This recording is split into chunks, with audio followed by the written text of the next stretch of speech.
Good evening, everyone. James and Marla here, and we just wanted to give you guys an update and give testimony about some answered prayers that we saw.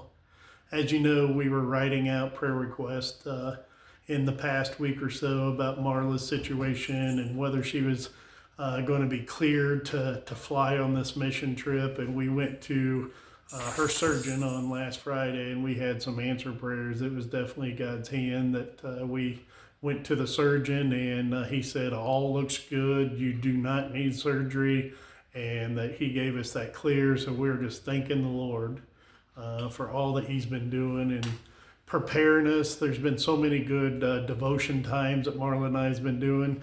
As I shared with you in one of the written prayer requests, are some of our verses that we were going over was Psalms 85 that talks about revival and reviving our hearts. And God can do that for churches, ministries, individuals, right? So, and then of course, we're talking in John, been studying John 17, the unity that the world may know that we are his disciples. And Ephesians 4 talks about keeping in the unity of spirit. So we're just so happy that we have the clearing. If you notice, I'll back up a little bit and you'll see our shirts. So we have our mission trip shirts that we're getting ready to head to the church to be prayed over.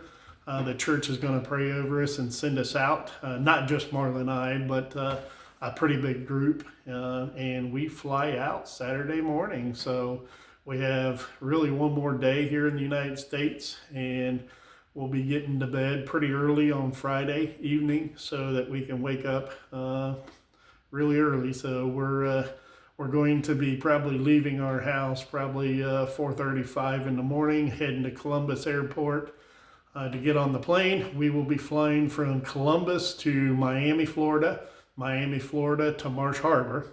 Once we land in Marsh Harbor, it'll be around 1:45 in the PM, 1:45 in the afternoon, and we will have a ferry that we have to get on and take the ferry over to the island of Man of War, which is where we're going to have the revival. That's where we're going to do the teaching and the ministry and everything, and we're just so happy that we've been planning this for close to a year, and those days are here.